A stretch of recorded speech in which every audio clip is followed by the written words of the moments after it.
Chique demais, então. Ó, bom, hoje vai ser a última aula aqui desses slides aqui de equipamentos de subestação. E hoje a gente vai ver dois equipamentos, que é a chave de aterramento rápido e o regulador de tensão. O regulador de tensão eu até cheguei a falar um pouquinho, acho que em algumas outras aulas aí, mas hoje eu vou explicar ele 100% para vocês. Mas vamos começar aqui, gente, pela chave de aterramento rápido, tá?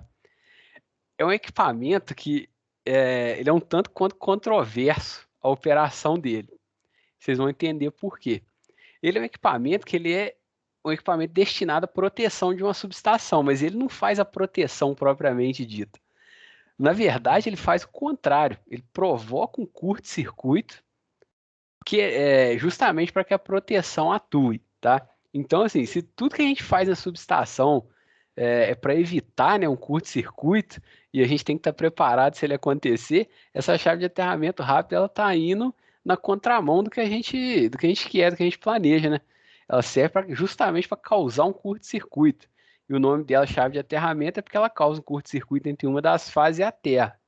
Então, essa que é a função dela. Mas vamos entender por que, né, que essa chave de aterramento rápido faz isso e qual que é a função disso no sistema. Bom, se a gente provocar um curto-circuito, seja qual ponto for do sistema, a gente espera o quê? Que o disjuntor atue, tá? Se não faltar manutenção dos disjuntores, né, a gente vai garantir que eles atuem nesse caso. Então, quando que justifica utilizar essa chave de aterramento e não colocar um disjuntor e um relé para fazer a proteção da subestação? Quando é uma subestação de menor importância e não justifica eu gastar um dinheiro durante a construção dessa subestação, colocando um disjuntor lá e colocando um relé, enfim, que pode encarecer aí bem a construção da minha subestação, tá? Bom, e onde que utiliza-se esse equipamento, a chave de aterramento? Em subestações em áreas rurais ou que atendem pequenas vilas, pequenas comunidades, né? E bom, se eu tenho uma linha, seja ela de transmissão, subtransmissão ou distribuição, indo de um ponto mais perto de cidades maiores, enfim, de lugares mais povoados, para um lugar remoto, eu sei que nesse lugar mais povoado, provavelmente eu tenho um disjuntor na subestação de onde está saindo essa minha linha. E bom, se eu não quiser colocar um disjuntor lá na subestação rural e colocar uma chave de aterramento, o que vai acontecer? Quando eu fechar o curto com a chave de aterramento, esse disjuntor que está longe, que está lá no começo da linha, ele vai atuar. Por quê? Ele vai, apesar dele estar longe da subestação, ele vai identificar esse curto-circuito e vai atuar para fazer a proteção do meu sistema. Bom, geralmente as subestações que têm essa chave de aterramento rápido, elas vão ter um transformador, tá? Então, assim, seria o método mais barato de proteger o transformador. E claro que o curto-circuito não vai ser dado assim depois do transformador para a corrente passar por ele, né? Essa chave vai estar acima do transformador, né? Vai estar no lado de alta tensão para que a corrente de curto-circuito não passe pelo transformador, porque senão eu estou querendo danificar o meu equipamento, né? A linha de transmissão ela já vai suportar essa corrente de curto-circuito sem maiores danos, não é como o transformador. Bom, a construção dela aqui, peguei um exemplo aqui, essa foto, né? A gente pode, apesar dela ter muitas partes aqui, a gente pode separar ela em 3 partes principais, tá? Bom, a primeira é o terminal, essa parte de cima aqui, ó, o meu circuito, ele vai estar passando aqui, e eu vou conectar essa chave em paralelo entre o meu circuito, né, o condutor, e a terra. Só que eu não vou aterrar o tempo inteiro, né? Eu só vou aterrar na hora que eu quiser dar o curto-circuito para que a minha proteção atue. Bom, eu tenho essa coluna de isoladores aqui, né? Essa aqui tem 2 isoladores, mas pode ter mais também, dependendo do nível de tensão. E tem a caixa de comando, tá? Essa caixa de metal aqui, onde um operador pode dar o comando para fechar esse curto-circuito, ou então um relé pode acionar, tá? Assim como o relé manda um sinal para o disjuntor ser acionado. Só que aqui, em vez de a gente mandar o sinal para o disjuntor, a gente vai mandar um sinal para essa chave, aí ela vai fechar um curto e aí sim vai acionar o disjuntor. Mas bom, se eu precisar abrir o meu sistema por causa de um curto-circuito, é redundante eu utilizar essa chave de aterramento, tá? Se tiver um curto-circuito no meu sistema, o disjuntor já vai, que tiver lá longe da subestação, já vai identificar isso aí. Agora, se for sobrecarga, tá? Que é aquela situação que a gente está com mais carga do que a subestação aguenta alimentar, a gente tem uma corrente alta, não tão alta quanto a de curto-circuito, mas uma corrente mais elevada ali do que a minha subestação suporta. Então, nesse caso, como o disjuntor está muito longe, ele pode não identificar isso aí como uma corrente. Ele não está, por mais que seja uma sobrecarga, ele não está identificando isso. Então, nesse caso, aí sim a chave de aterramento rápido vai atuar e esse disjuntor vai funcionar, vai abrir o circuito. Mas bom, vamos olhar para esse diagrama aqui, ó, que olhando assim de cara parece complicado, mas vocês vão ver que só um pedacinho dele aqui que vai importar para a gente, tá? Mas tem muita coisa aqui que está de enfeite. Mas enfim, para ficar mais claro aqui como que funciona essa chave de aterramento. Bom, a gente tem esse sistema aqui, gente, que ele começa nessa barra de 230 kV, tá? Uma tensão de transmissão. Bom, a gente tem essa subestação, essa primeira aqui, ó, de 100 MVA, que eu estou baixando a tensão para 69 kV. Então, da barra 1 aqui até a barra 2, a barra 4, enfim, essa barra aqui que não está numerada, a 3, eu tenho uma rede de subtransmissão, uma rede de 69 kV. Em algumas barras tem um transformador conectado, aí sim eu vou baixar para tensão de distribuição, tá? Mas bom, o que importa para a gente aqui, ó, é essa linha que está indo da barra 3 para essa subestação que está um pouco mais detalhada aqui, de 15 MVA, tá? Eu tenho um transformador aqui, eu tenho dois TCs e tenho aqui um relé. Esse relé diferencial, né? Eu falei para vocês na aula passada, é aquele relé que eu tenho que ler a corrente na entrada e na saída do transformador. Se elas forem iguais, beleza, tá normal, é para ser assim mesmo, né? Quer dizer, iguais assim, é, a corrente vai mudar, mas proporcionalmente elas são iguais, né? Respeitando a relação de transformação desse transformador. Agora, se a corrente for ficar diferente, começar a voltar a corrente de um outro lado aqui, ou essa corrente ficar nula, e tiver entrando uma corrente alta do outro lado, o que que significa? Que tem um curto-circuito interno ao transformador. Além da sobrecarga, essa é outra possibilidade também de eu acionar minha chave de aterramento rápido, tá? Bom, se eu tiver um curto-circuito interno ao transformador, pode ser que o disjuntor que está longe não atue, mas como é que vai acontecer essa operação? Ó? Se vocês repararem nessa subestação aqui, eu tenho esse disjuntor A, que é esse quadradinho aqui, tá? E ele tá depois do transformador, aqui nesse lado de 13,8 kV, certo? E o outro disjuntor que está no lado de alta tensão, no lado de 69, ele está aqui, ó. Ele está a 30 quilômetros da minha subestação. E a chave de aterramento rápido, como eu falei para vocês, ela é ligada aqui, ó, no lado de alta tensão, tá? Eu tenho essa chave aberta, que ela também é acionada pelo relé. Bom, se acontecer uma falta do transformador ou então uma sobrecarga, o que que vai acontecer? Essa chave vai ter que aterrar o circuito aqui. Se eu estou aterrando o circuito aqui, a corrente ela vem dessa linha. Se ela vem dessa linha, eu fechei o curto-circuito, ela vai para a terra. Se está passando a corrente de curto-circuito aqui nessa linha, esse disjuntor tem que atuar, tá? Então, para isso que serve a chave de aterramento rápido. Mas, bom, ela vai atuar para qualquer curto-circuito? Não, não é bem assim, não. Dependendo do curto-circuito, não é essa chave de aterramento que tem que atuar. Bom, deixa eu passar aqui. Bom, se ocorrer um curto-circuito aqui, ó, nessa rede de 13,8 kV, após esse disjuntor A, tem uma aqui, ó, no canto aqui, que indica que tem um curto-circuito aqui. Eu devia ter. Deixa eu só circular ela. Bom, se ocorrer um curto-circuito ali, eu tenho esse disjuntor A, que é esse disjuntor que está após o meu transformador. Ele é o disjuntor mais próximo do curto-circuito, então é ele que tem que atuar, ele que tem que abrir o circuito. A minha chave de aterramento não precisa atuar. Agora, se esse disjuntor A falhar, aí sim eu vou acionar minha chave de aterramento, mas o ideal é que ele funcione.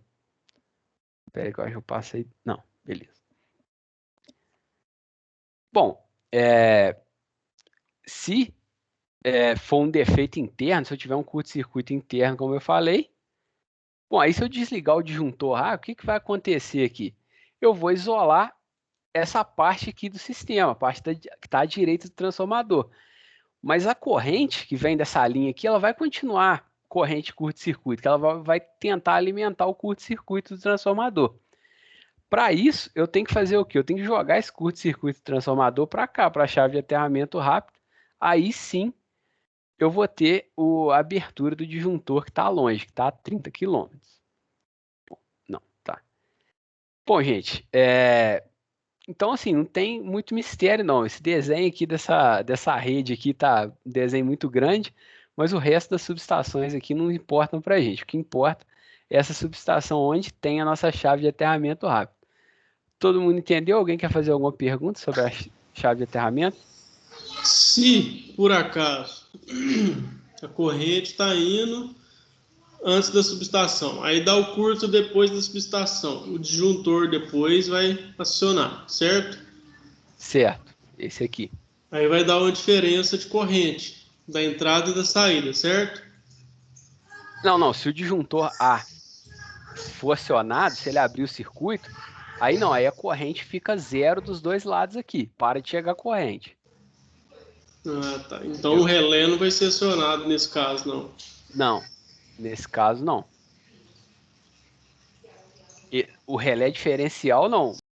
Para esse disjuntor abrir por causa de um curto-circuito aqui na rede de 13.8, tem que ter um relé de sobrecorrente, né?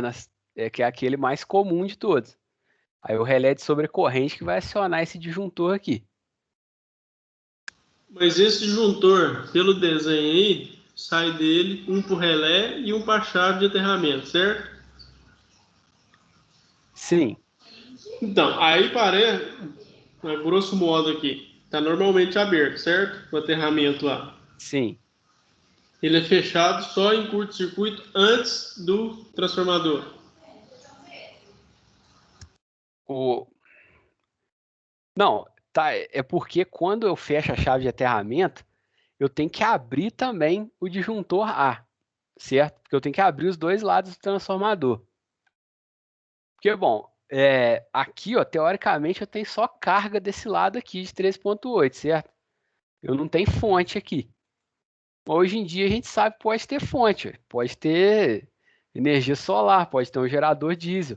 Se tiver fonte desse lado, eu tenho que abrir o disjuntor A, porque se eu abrir só esse aqui, que está longe, essas fontes que estão aqui vão continuar fornecendo por curto-circuito, entendeu?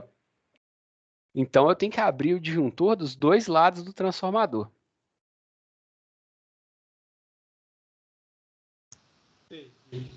Entendeu? Mas se o disjuntor A falhar, aí o disjuntor D vai abrir e, bom, aí reza para não ter fonte do outro lado, né? Se tiver essa fonte lá, com certeza vai ter uma proteção nela, né?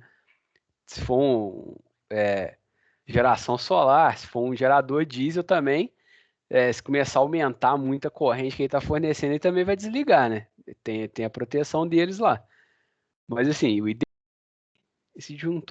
ideal é que nenhum disjuntor nunca falhe no nosso sistema, né? Mas a gente tem que ter a retaguarda, tem que ter o planejamento aqui para se um falhar, o outro atuar. Igual lá na roça, tem a placa de geração, tem o inversor que joga lá pro medidor, certo? Certo. Entre o medidor e o inversor, eu acho, se eu não me engano, tem DPS, que é esse sistema aí, né? Não, não. Que- Não sei. DPS eu não sei. Eu acho que é DPS mesmo. Não, mentira, o vermelho é contra surto, né? Carga, né? Não, surto é outra coisa. Surto é outra coisa. É, surto pode ser é um defeito temporário, tá? A gente não vai estudar surto nessa disciplina, não.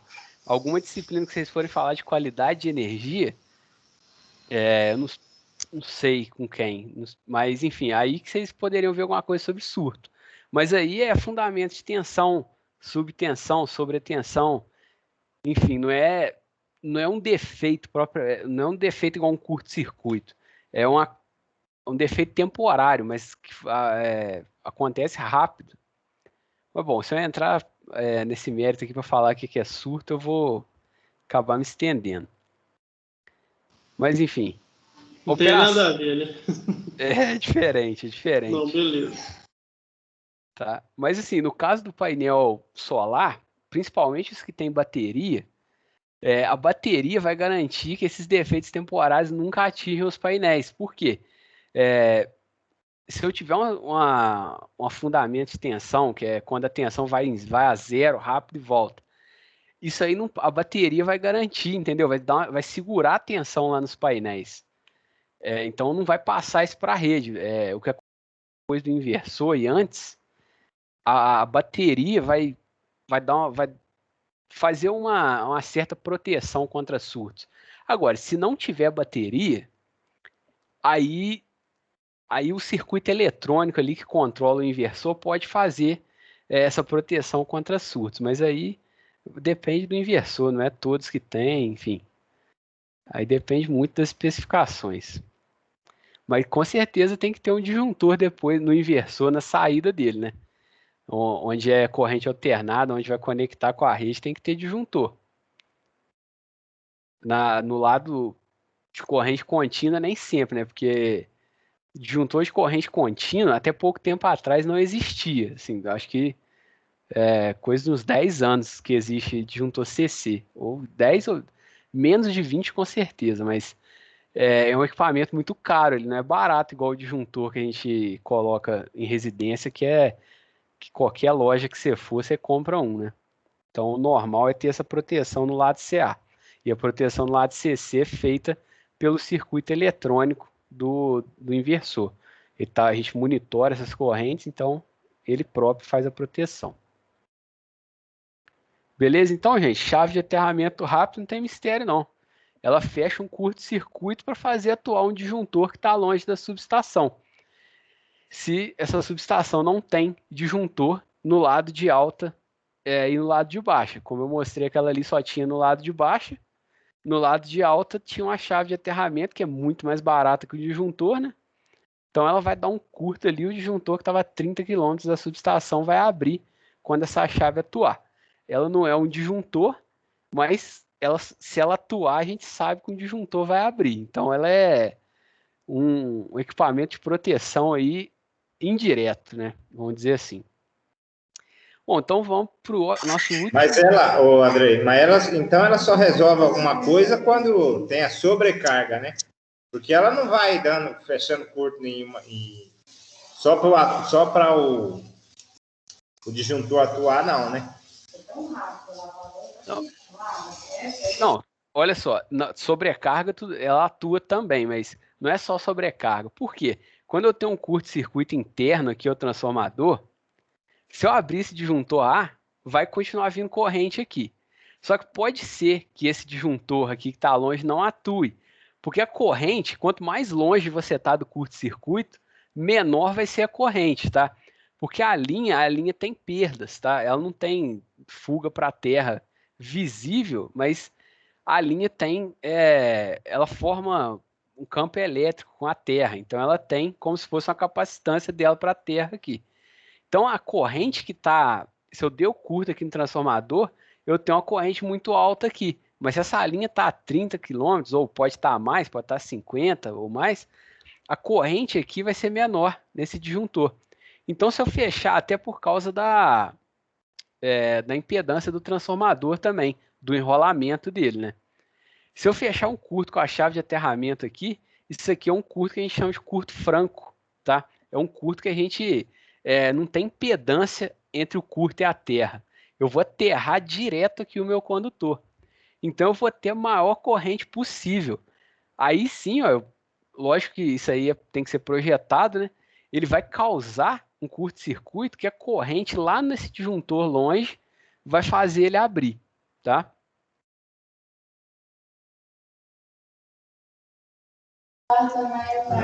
Certo. Então, vamos passar aqui para o regulador de tensão, gente. Bom, o regulador de tensão, vocês já devem ter visto esse equipamento em algum poste, principalmente zona rural, que se uma pessoa, um leigo, olhar isso aqui, ele vai falar o quê? Aquilo ali é um transformador. Errado não tá, mas ele não é um transformador comum, um transformador igual esses que a gente tem ao longo do sistema aí, que a gente altera os níveis de tensão. Ele é o que a gente chama de autotransformador, tá? E eu vou explicar direitinho como é que funciona um autotransformador. Bom, já que ele é um transformador, ele tem que alterar o nível de tensão. Mas eu vou alterar o nível de tensão de 69 para 13,8? Não, eu não vou alterar de 230 para 69, não. Ele vai fazer uma alteração pequena. Por quê? Se eu tenho uma linha que está longe do lugar que eu quero alimentar, por exemplo, eu tenho uma cidade pequena que está a 50 quilômetros de uma cidade maior. Bom, eu vou ter uma subestação na saída dessa cidade grande, vai sair uma linha de 50 quilômetros e eu vou chegar na outra cidade. Se essa linha aqui é uma linha de, sei lá, 34 kV, tá? Estou chutando um valor aqui. Se eu tenho 34 kV nessa subestação lá na cidade grande, eu vou ter 34 kV na hora que eu chegar na zona rural aqui? Não, eu vou ter menos. Só que com menos, vou ter um pouco menos, tá? Posso ter 32, 31, 30 kV, dependendo da corrente que está passando aqui. Quanto mais corrente, maior é a queda de tensão nessa linha, tá?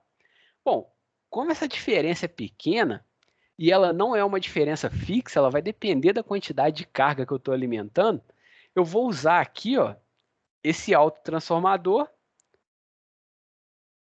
que ele tem uma relação de espiras, ficou muito bonito aqui o desenho, mas ele tem uma relação de espiras que ela tem pouca diferença. Por quê? Eu estou querendo elevar uma tensão, por exemplo, de 32 kV para 34. Então, eu estou querendo corrigir um pequeno erro aí na minha tensão. Então, para isso, eu uso esse regulador de tensão, para a gente corrigir essa queda de tensão nas linhas até eu chegar em áreas distantes.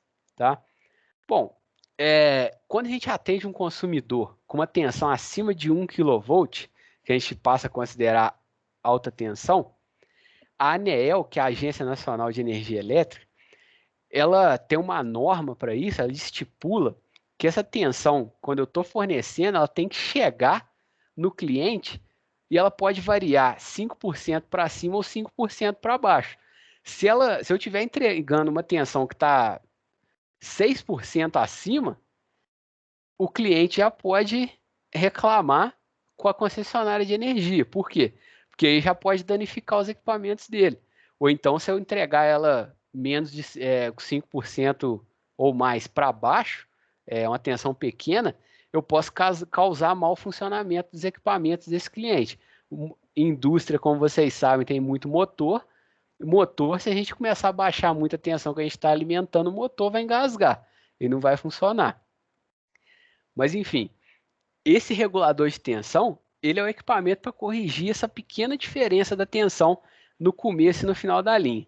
Mas, bom, aí vocês podem pensar, por que eu não aumento a tensão aqui no começo? Ó, eu boto, por exemplo, aqui 38, que aí ela vai caindo e vai chegar a 34 aqui, tá?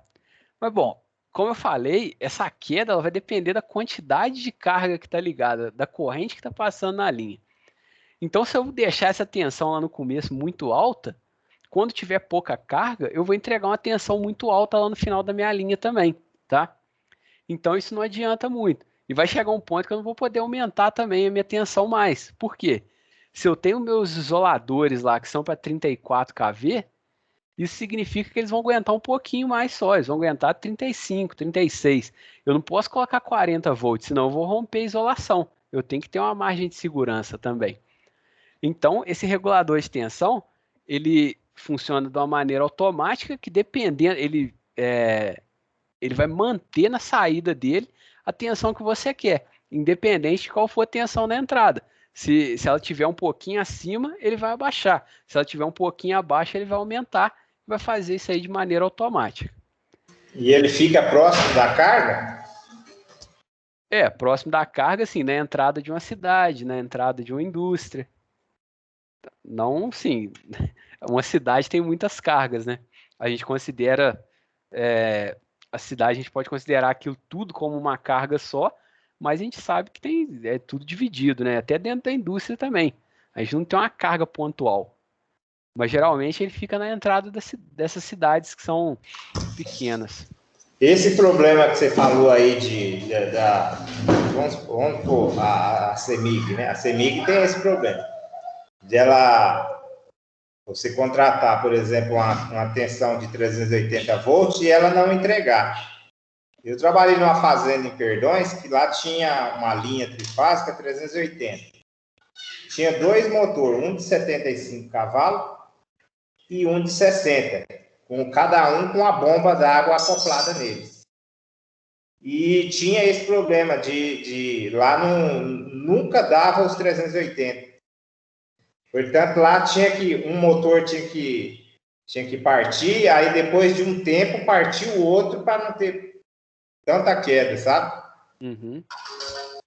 Não, isso aí também é por causa da corrente partida do motor, que é muito alta, né? Na disciplina de máquinas, com certeza vocês vão ver isso aí. Mas assim, ô Zé, eu não sei se no caso de uma fazenda, se a CEMIG tem que colocar o regulador de tensão ou se o dono da fazenda teria que colocar, entendeu? Na indústria, eu tenho certeza que quem coloca é o dono da indústria, tá? Nesse caso dessa fazenda lá não tinha rede trifásica. Ele teve que pagar para eles colocar o trifásico lá para ele poder. É uma fazenda irrigada, sabe, de café. Sim. E aí esses dois motores eram os maiores, mas tinha vários outros de 30, de 40. Então, eu acho que isso aí cai na mesma questão da indústria, né? Você tem um limite ali, o que é responsabilidade da concessionária, o que é responsabilidade do empreendedor, até quando que a concessionária tem que arcar com os custos. Então, isso provavelmente quem teria que colocar esse equipamento seria o dono da fazenda.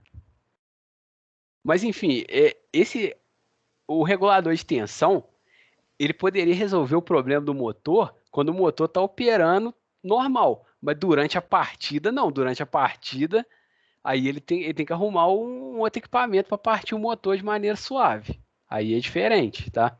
Mas assim, na operação normal do motor, vamos supor, ele partiu os motores lá todos.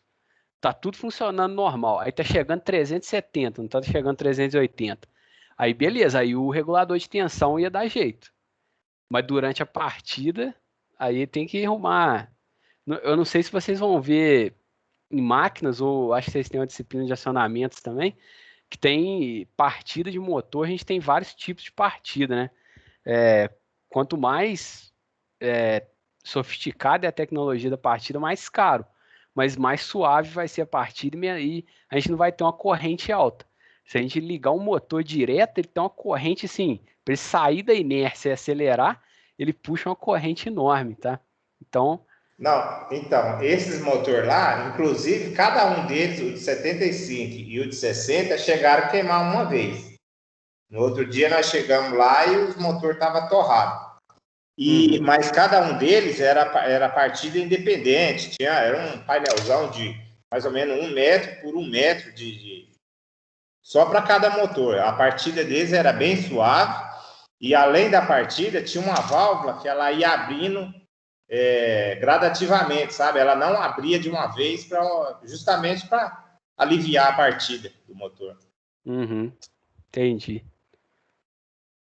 Mas bom, Como eu falei, o regulador de tensão não é para resolver problemas de partida de motor, mas sim para resolver o problema dessa queda de tensão quando a gente abaixa um pouco do valor nominal, principalmente em cidades pequenas ou então vilas, zona rural, né, distrito que tem uma carga pequena. Bom, aqui está uma foto, né, de zona rural. Aqui tem um regulador por fase, tá? Apesar de ter, a gente tem 3 fases no poste, tá? Mas é porque vai ser um desse aqui por fase. Então, aí nesses locais que se justifica a utilização do regulador de tensão. Mas bom, como eu falei para vocês, ele nada mais é do que um autotransformador. Então vamos entender como que funciona um autotransformador. É extremamente parecido com o transformador comum que eu falei para vocês nas aulas anteriores, quando eu falei do transformador de potência, quando eu falei do TC e do TP. Só que, bom, aqui eu tenho uma bobina só, eu tenho um núcleo só, tá? Eu não tenho um núcleo com 2 bobinas, assim como num transformador comum, tá? O que eu tenho aqui é uma divisão dessa bobina. Eu tenho uma bobina única e eu vou ter, aqui no caso, é um transformador um autotransformador elevador, tá? Eu vou ter os meus terminais no primário aqui na entrada ligados nessa. Isso aqui tudo é uma bobina só, tá, gente? Só que aqui é como se a gente tivesse um terminal no meio dela, assim que a gente pegasse. Mas enfim, eu estou pegando metade das espiras da bobina aqui. Não precisa ser metade, né? Eu estou pegando uma parte das espiras. E estou aqui no meu terminal primário. Enquanto o meu terminal secundário, ele está pegando a bobina toda, tá? Bom, e geralmente eu posso excursionar esse terminal do meio aqui. Eu posso pegar mais ou menos espiras. Existe um autotransformador também que não é de poste, né? Um pouco menor, em bancadas, assim, que a gente costuma usar para algumas outras aplicações, que o pessoal chama de variac, tá? Que é um que a gente regula, assim. Tem gente que pode, o leigo acha que é uma resistência, né? Que a gente regula, mas não. Aquilo ali é um autotransformador. Quando a gente regula a roda dele assim, a gente está regulando onde que a gente está colocando esse terminal aqui na bobina, tá? Bom, e a relação... Agora tem um desse, não tem? Tem sim. Variac lá? No Cefet tem um variac, sim. Bom, e aqui qual que é a relação? Como é que a gente calcula a relação de tensão desse transformador? Bom, o V1 sobre V2, que é a tensão de entrada sobre a tensão de saída, ele vai ser o quê? É só você olhar para quantas bobinas ele está pegando. Ó, o V1, mas tá uma mosquitada aqui, esse mosquitinho de chuva aqui, ó. O V1, a minha tensão de entrada, ele está pegando quantas espiras aqui? Ele está pegando essas espiras de baixo, ó. Ele está pegando NP, que é o número de espiras do primário que a gente fala aqui. Beleza? Então, no numerador está NP. É a quantidade de bobinas que eu tô de espiras que eu estou alimentando com a minha tensão de entrada. E a tensão de saída? Eu estou pegando a bobina toda, tá? Ou seja, eu estou pegando o NP mais o NS. Então, se eu tenho V1 no numerador, eu tenho NP no numerador. Se eu tenho V2 no denominador, eu tenho NS mais NP. Ou seja, o V1 pegou NP, o V2 pegou o total. Então, essa que é a relação de tensão, tá? Bom, no caso aqui, ó, ele vai ser um autotransformador que eu vou ser capaz de elevar a minha tensão, tá? Por quê? Claro que a soma, se eu tenho NP em cima e NS mais NP embaixo, isso aqui vai ser menor que 1. Então a tensão do primário tem que ser menor que a tensão do secundário. Eu estou usando isso aqui para elevar a minha tensão. E como eu falei, qual que é o problema da linha que está distante? É a queda de tensão, né? Se a tensão começa a cair um pouquinho abaixo do valor nominal, eu uso um autotransformador e jogo ela para o valor nominal de novo, tá?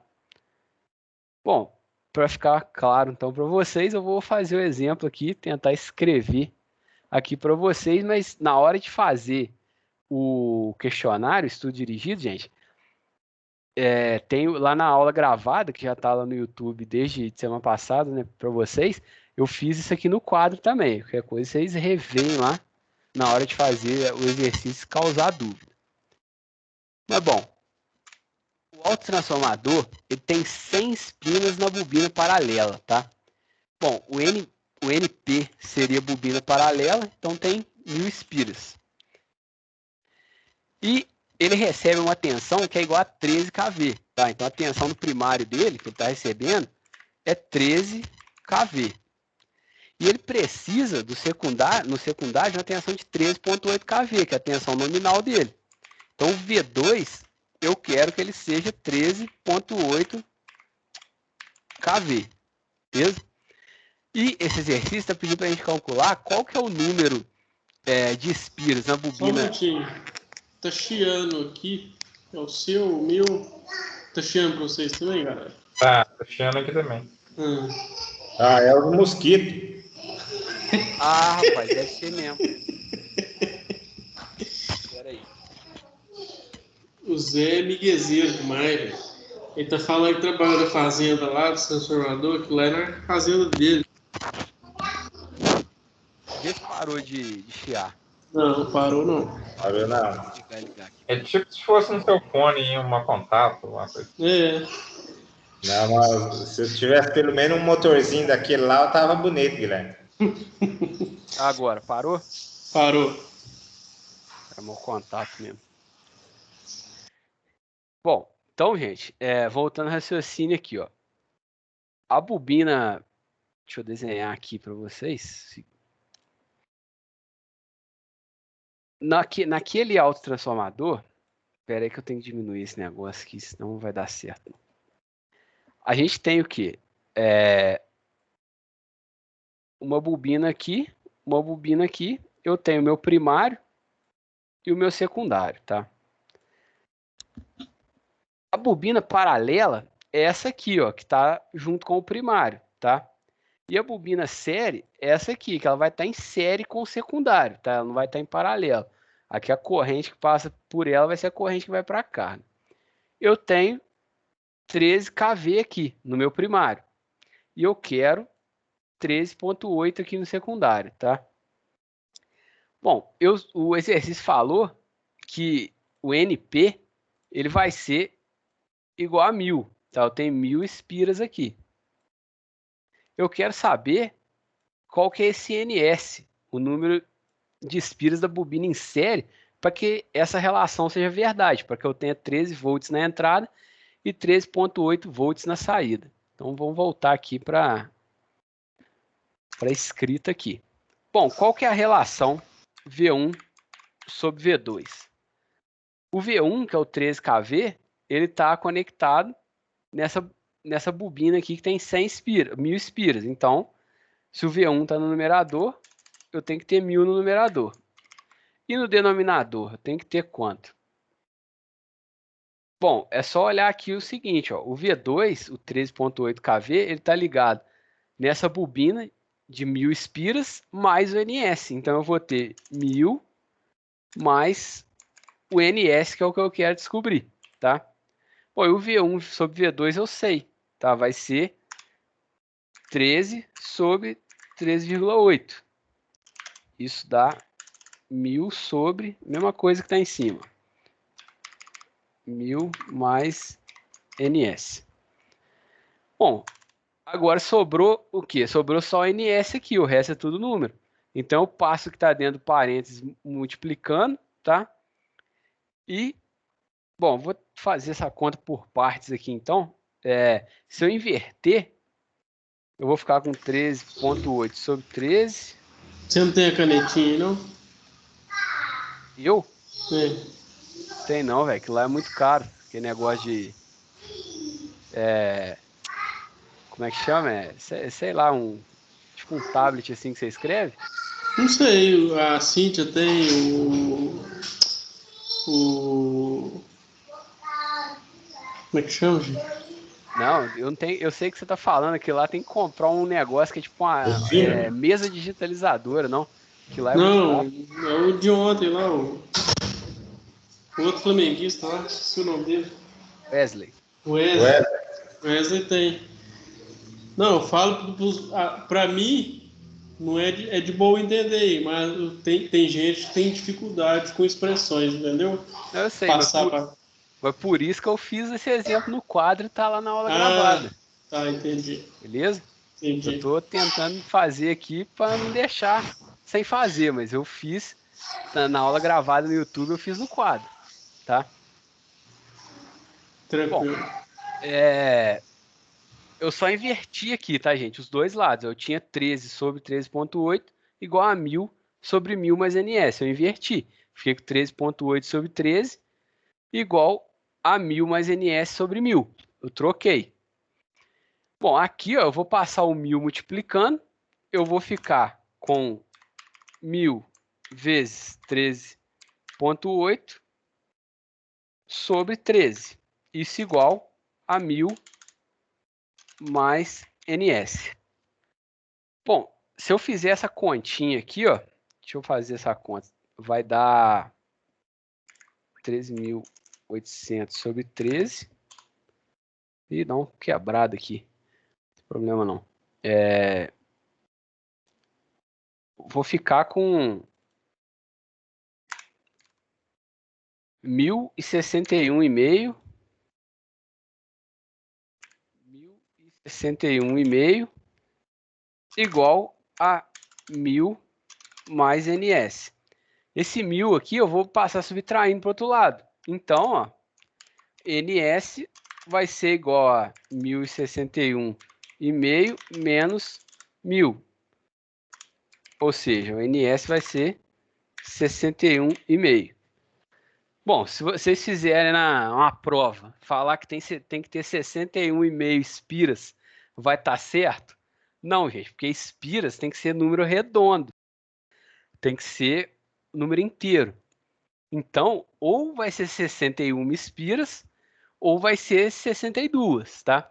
Bom, aí vocês podem escolher, não tem isso aí, qualquer uma vai estar certa, tá? Porque é uma diferença pequena.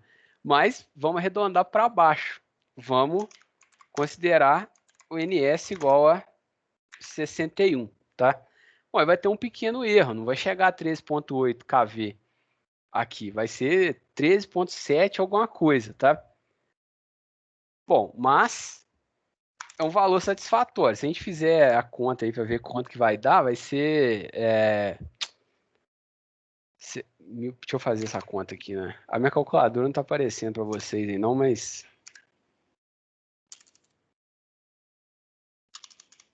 1061 sobre 1000 vezes 13. Tá, dá 13.793. Vai dar um V2 igual a 13,793. Dá nem para medir essa diferença, tá? Então, é um exemplo aí para vocês entenderem melhor para que serve esse regulador de tensão, gente. Bom, tá aqui, né? Não tem o desenho, mas enfim, melhor explicar com o desenho. Se a gente tem essa diferença que é pequena, a gente era para ter 13.8 kV, a gente tem 13, a gente usa esse autotransformador, a gente consegue regular esse número de espiras que eu falei, esse 61 aqui, tá? Para que a gente chegue próximo dessa tensão 13.8. E se a gente tivesse 13.8, dava para regular também, o NS ia ter que ser menor que 61. Mas o objetivo é que no secundário eu tenha sempre a minha tensão nominal, tá? Então, é assim que funciona o autotransformador, o regulador de tensão. Se eu tiver mais cargas no secundário, a tensão abaixa um pouco? Sim. A tensão, sempre, quanto mais carga você tiver, mais a tensão vai abaixar. Por quê? Quando eu tenho uma linha, tá? Eu tenho uma fonte, eu tenho uma linha, eu tenho perdas na minha linha até ela chegar na minha carga, tá? Se eu tenho perdas, eu desenho uma resistência aqui, quanto maior é a corrente, qual que é a tensão aqui nessa resistência da linha? Vai ser RI, lei de Ohm, né? Quanto maior o I, maior essa queda de tensão aqui. Então, quanto que a minha corrente vai aumentar? Quando eu tiver mais cargas, certo? Então, quanto mais cargas, maior é a queda de tensão. Aí vai ser essa tensão aqui no começo da linha, menos a queda de tensão aqui no final. Vai ser o V1 menos esse V da linha aqui. Certo? E esse autotransformador, ele é automático? É automático. Então, à medida que eu for aumentando a carga, para não abaixar a tensão, ele vai aumentando o número de espiras. Na verdade ele vai, vamos dizer assim que ele vai ajustando, né? Porque se Não, então, vai ajustando, para não deixar ter muita queda de tensão no secundário. Porque o número de espiras total é sempre o mesmo. Ele vai mexer na relação, tá? Esse terminal aqui, ó. Esse terminal aqui não é fixo. Eu Sim. consigo mexer nele. Então, se eu aumentar o número de espiras no NS, automaticamente eu vou diminuir o NP. Mas o que importa para mim é a relação, certo? Porque, olha só, nessa equação aqui, gente, o NS mais NP vai ser sempre o mesmo. Isso aqui não vai mudar, não, tá? O que eu vou mudar vai ser o NP, tá? Porque se eu... Então, aí eu diminuo o NS e vou aumentar o NP, certo? Certo. Que vai aumentar a tensão no secundário.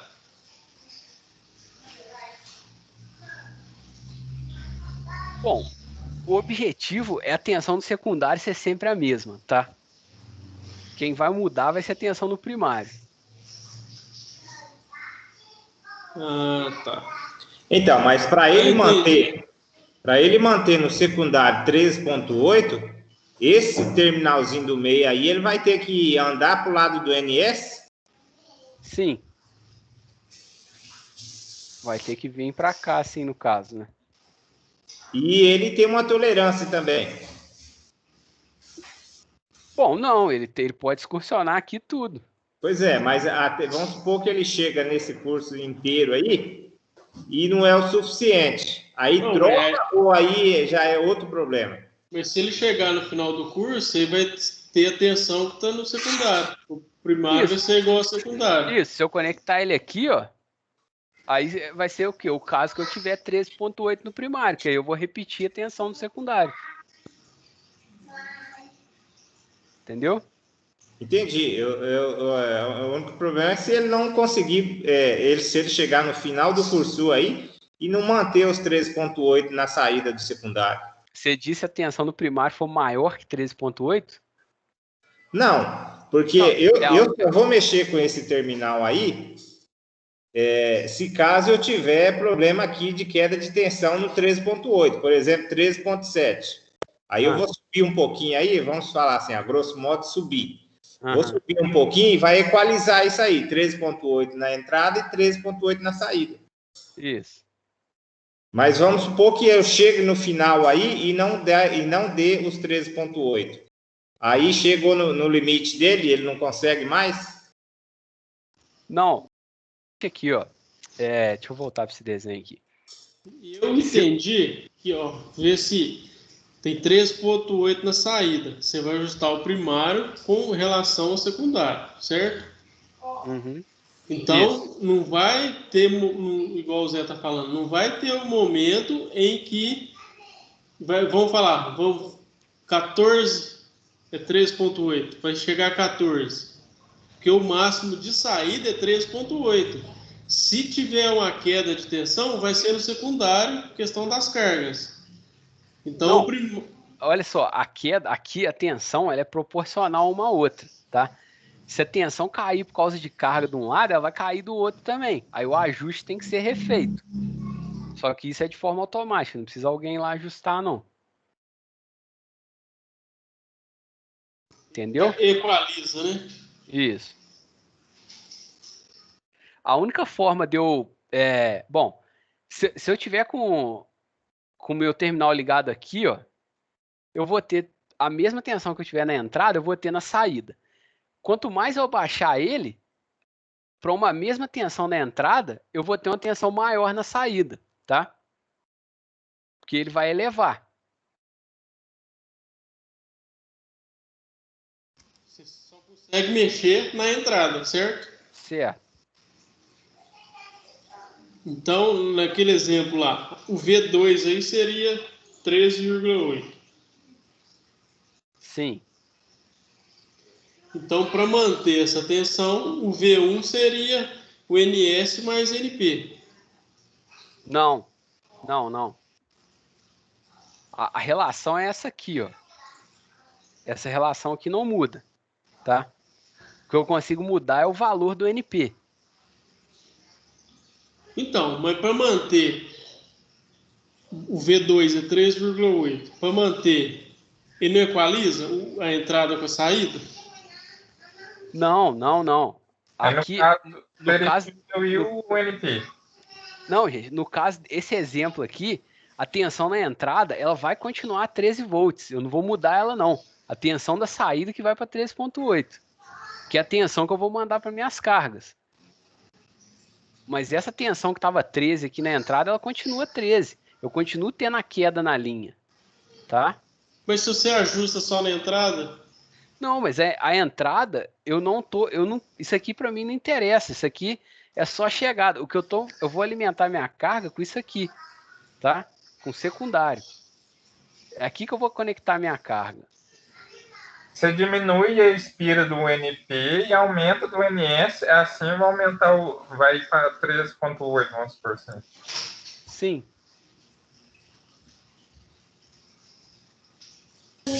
Então, depois desse transformador, o que interessa para nós, então, é a saída só de 13,8. A entrada, tanto faz. Não, a entrada ela vai depender do sistema, gente. Como eu falei, se eu não tivesse o regulador, o que ia acontecer? Se estivesse chegando 13 kV aqui, eu ia estar alimentando minhas cargas, eu ia estar fornecendo 13 kV para o meu consumidor, tá? Mas o que eu faço? Eu coloco esse autotransformador no meio do caminho para eu levar essa tensão, para eu passar a fornecer 13,8 para o meu consumidor. Só que não tem como eu mudar essa tensão de 13, tá? Ela vai continuar 13 aqui no primário. No secundário é que ela vai aparecer 13,8, aí sim eu vou entregar 13,8 para o meu consumidor.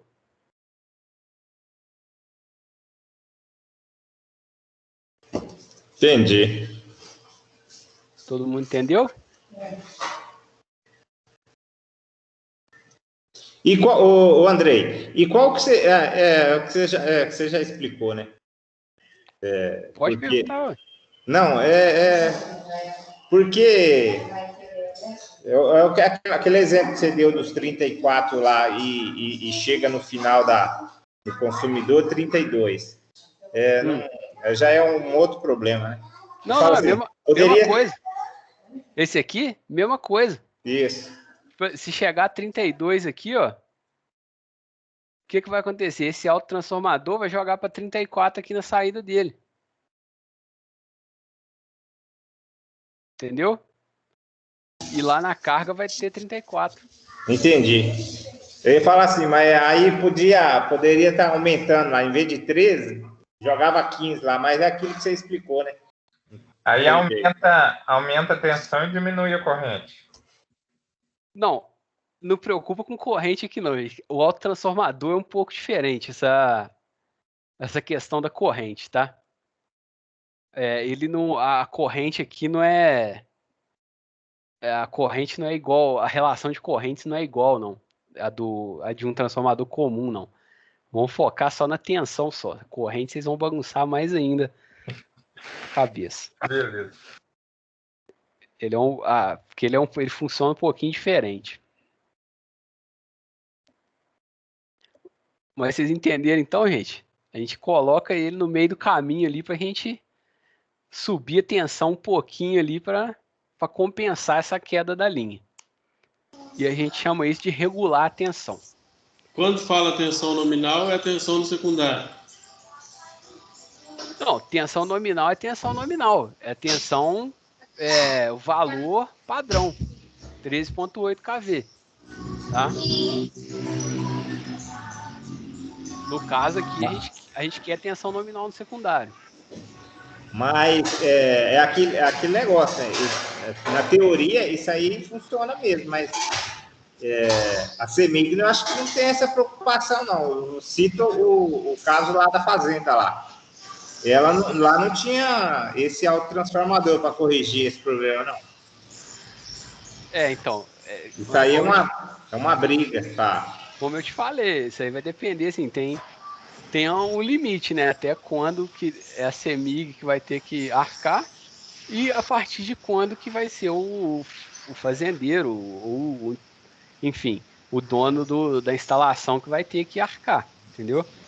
Porque a CEMIG, assim como qualquer outra concessionária, ela nunca vai colocar um negócio a mais. Ela vai fornecer só aquilo que ela tem obrigação. Ela não vai colocar um negócio lá, um equipamento lá para atender alguém assim, só de bom grado, só de boa vontade, não. André, eu não sei se faz parte da aula, mas no caso dele lá, ele teve que pagar para pôr esse ramal lá 380. Aí isso ele não recebe em benefício de volta, né? Aí esse benefício fica para, no caso, para a companhia, para a CEMIG. Ele pagou para ter isso. Não, mas é só ele que usa, né? Ninguém mais usa. É assim. Pois é, mas vamos supor que o fazendeiro do vizinho, a fazenda vizinha precisa de um trifásico. Aí como é que a CEMIG faz isso? Ela divide o valor e puxa um trifásico para o vizinho? Ou... Não sei. Mas olha só, também tem uma outra questão aí. A CEMIG, ela não fornece tensão em 380, né? Normalmente. Ela fornece em 220. Então, isso aí pode ter sido um motivo pro o dono aí ter que arcar com esse custo. Por quê? Porque a CEMIG não é... Talvez ela não seja obrigada a fornecer para o consumidor se ele quer uma tensão fora do padrão do Estado, entendeu? Assim, aí, o que o pessoal da CEMIG pode ter aconselhado ele?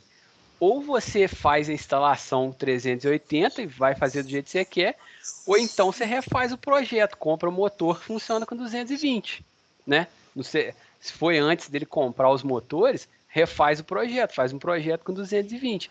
Agora, o engenheiro, ou seja lá quem for, que fez o projeto para ele dentro de Minas Gerais, para ele ter uma rede 380, essa pessoa errou feio. Por quê? Ela deve ter pegado um projeto pronto lá de Goiás, que eu acho que lá tem 380, e deve ter usado o mesmo projeto aqui, deve ter mudado uma coisinha ou outra, entendeu? Mas errou feio. Tinha que ter feito com o padrão da CEMIG, poder usufruir de tudo que a CEMIG poderia fornecer, né? No caso aí, talvez fosse 220, a CEMIG teria que fazer a instalação pro fazendeiro. Mas lá tinha o 220 trifásico e eu acho que esse 380 aí deve ter sido ele que quis, né? Ah, então já tinha 220 trifásico? Lá tinha os dois transformadores, 220 trifásico, é garantido. E aí eu acho que ele quis acrescentar o 380. Então é garantido, porque se a CEMIG já fornecia trifásico para ele 220, que é o padrão de Minas Gerais, ela não é obrigada a fornecer o outro porque ele quer outra tensão, não. Então isso aí com certeza foi por causa disso. Aí se ele quiser, ele que arque com os custos, entendeu? Mas assim, eu, na minha opinião, como engenheiro, eu teria falado para ele, isso antes dele comprar os motores, né? Porque depois que comprou, aí complica, mas eu teria falado, não, vai comprar motor de 380 para quê? Ou então, colocar um transformador na cara do motor, vai elevar a tensão de 220 para 380. Só que aí, assim, ia dar no mesmo, né? Era melhor ele fazer uma subestação na entrada da fazenda. Era o melhor que ele podia fazer. Mas assim, fazenda é diferente de indústria, né? Indústria, o cara, assim, já tem que ter uma subestação na entrada, não tem conversa. Fazenda sempre tem um porém ali que dá para dar um outro jeito. Pessoal, então é isso aí. Chave de aterramento rápido e regulador de tensão para fechar esses nossos equipamentos de subestação, tá? Tarefa já está no Teams aí, né? O link, o Guilherme já até conseguiu acessar. E... Bom, vou encerrar aqui.